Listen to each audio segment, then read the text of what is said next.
সাভারের আশুলিয়ায় ডিস ব্যবসা দখলকে কেন্দ্র করে বাড়িঘরে হামলা চালিয়ে ভাঙচুর ও লুটপাট করেছে দুর্বৃত্তরা। স্টাফ রিপোর্টার বাবুল আহমদের প্রতিবেদন।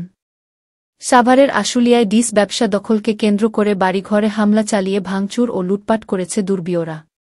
এ ঘটনায় এক যুবককে ছুরিকাঘাত করেও আহত করা হয়। রাতে উপজেলার গাজীরচট মধ্যপাড়া এলাকায় এ ঘটনা ঘটে। এ ঘটনায় ভুক্তভোগী ৩ ব্যক্তি পৃথকভাবে আশুলিয়া থানায় ৩টি অভিযোগ দায়ের করেছেন। অভিযোগ সূত্রে ও এলাকাবাসী জানায়, গাজীরচট এলাকায় ৮ সাল থেকে ডিস ব্যবসা করে আসছিল আব্দুল লতিফ আকাশ। তার ডিস ব্যবসা প্রতিষ্ঠানের নাম মধ্য গাজীরচট কেবল নেটওয়ার্ক। পরে কয়েকজন ব্যক্তি ১৮ সালে তার ডিস ব্যবসা জোরপূর্বক দখল করে নেন।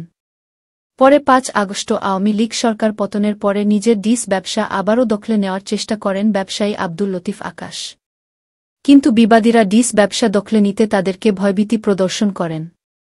পরে রাতে অভিযুক্তদের ডিস লাইনের ভাড়া উঠাতে নিষেধ করলে একদল দুর্বৃত্ত তাদের উপর হামলা করে ও বাড়িঘর ভাঙচুর ও লুটপাট করে।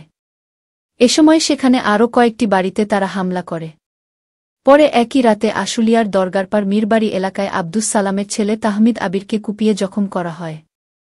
এ ঘটনায় তাকে দ্রুত উদ্ধার করে চিকিৎসার জন্য সাভারের এনাম মেডিকেল কলেজ অ্যান্ড হাসপাতালে ভর্তি করা হয়।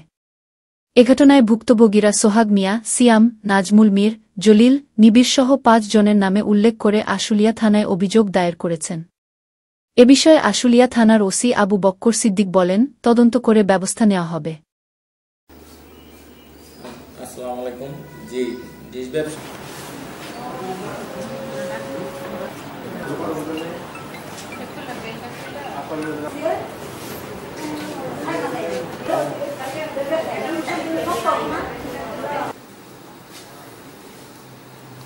আমার ছেলের অবস্থা খুবই খারাপ।